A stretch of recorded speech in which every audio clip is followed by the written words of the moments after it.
Hey there guys, it's IDSlatt here back with another video, and today we're taking a look at Spartan Agryna and the Spartan Yoroi from Halo Infinite Halo Heroes Series 17. Also, before I get started, I do have a review for Coven and Ignovis, so go ahead and check that out if you guys are interested in those figures. But yeah, let's get straight into it, guys. So first up, we have Spartan Agryna from Halo Infinite's multiplayer. More specifically, she's in the tutorial. I know she was in the little trailer for it. So we don't really know much about this character.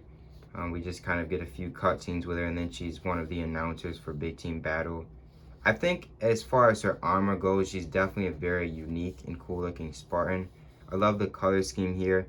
We can see there's a lot of paint applications. So the base of her armor is actually this it's almost like a tan, kind of beige, off-white color, cream color.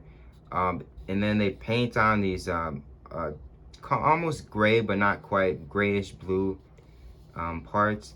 It's a little strange. I do like the way this looks. I think the matte with the kind of the shiny cream color looks nice. But one strange thing is that they actually, for like the legs, you can see the legs are mostly that blue color. However, the actual color of the legs is that cream color. So I'm not sure why they didn't just do vice versa and just paint the knees and all the highlights the cream color. I don't know, that's more work for them, but whatever, I guess. It doesn't look bad, just thought it was strange. She does come with the Pulse Carbine, which is a new mold. Definitely glad to get that, and this mold is crispy. Looks just like the in-game model, and that paint application is absolutely perfect. And then she also has that, I think it's like a bumblebee or a wasp on her chest. That looks pretty cool. And her face actually looks very good. I saw a few of these ones in the store.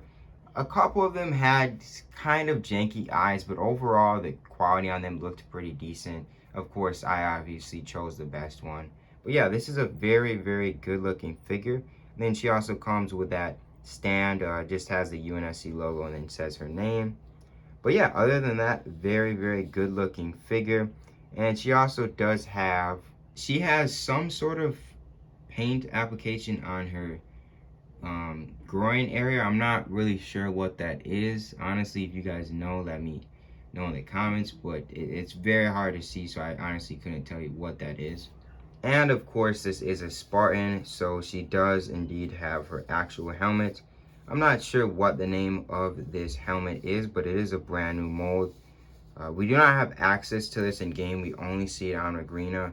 So hopefully at some point they give it to us in game. But this mold is crispy. I love this helmet. Definitely a fan of it. And she also does have a brand new chest and backplate mold. Other than that, I believe all of her other stuff is not new molds, obviously, besides the helmet. And she does have a female torso. But yeah, other than that, the legs are not new. I don't believe the waist piece is new, but I could be wrong about that.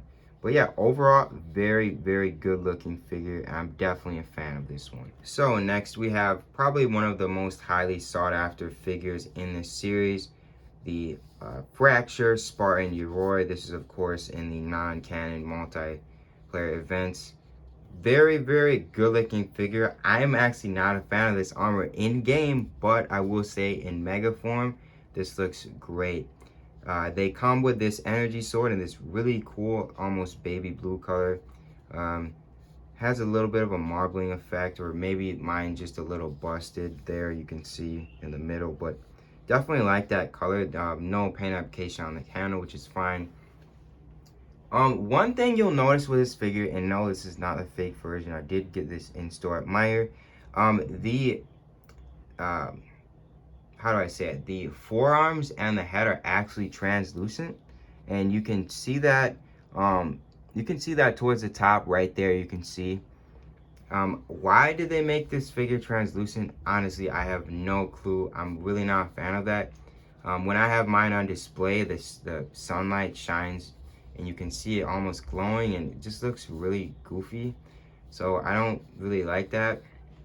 So Mega, if you're listening, please don't do that again. They did something similar with the the Golden Arbiter figure from that 20th anniversary pack a couple years ago.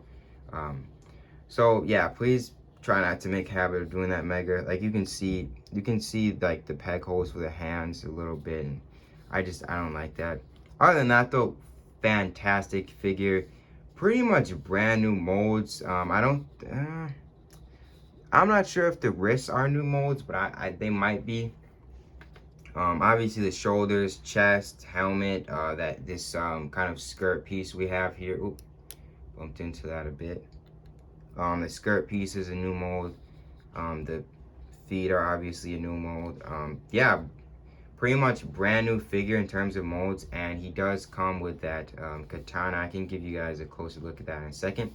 But as you can see, he is actually able to hold that on his waist, which looks great. It's a little big, but it's fine for what it is. But yeah, very, very good figure with a lot of gold detailing. And of course, he's in this kind of scarlet red color. One thing that looks a little tacky is if you notice the waist piece and the rest of his armor are a different color. I think that's because the waist piece isn't translucent and the rest of his armor is. So I'm not a huge fan of that. But yeah, overall, I really do like this figure. I think they knocked it out of the park with the mold and the detailing, even if the translucent pieces kind of mess it up just a little bit. And here's a look at the katana. It is very, very crispy. I don't think this is a new mold. They've been using katanas ever since the Hayabusa way back like 12 years ago. Yeah, very cool. I believe this is black as a base color, and then they have the blade of the katana painted in silver, which just looks beautiful. So yeah, I'm definitely a fan of this piece. I'm glad they included it with the Yoroi, because they definitely did not have to. Alright guys, so there was a look at the Yoroi and Agryna from Halo Heroes Series 17. Overall, I think these are two fantastic figures. Quality control on these was almost perfect. I had a couple of small issues, but nothing really worth a note. I'm definitely a fan of these figures and the series as a whole. Again, I do have Spartan Coven and Ignovis if you guys want to check that video out. Yeah, overall though, great figures here. I think the Yoroi is probably my favorite out of these two, but I definitely like Agryna. Do not get that wrong. So yeah, I'm trying to find the weapon right now. I'm not really sure if I'll be able to find her. Honestly, she seems to be the most sought after figure in this series, considering that I found a full case of these guys and the only figure they didn't have was the weapon. So fingers crossed I can get a hold of that one for retail at Meijer, but we'll just have to wait and see. So yeah, that's really it for me guys. Feel free to let me know what you think about this set and the video in the comments. And as always, I'd like to thank you guys for watching. Until the next time, I hope to see you in the next one.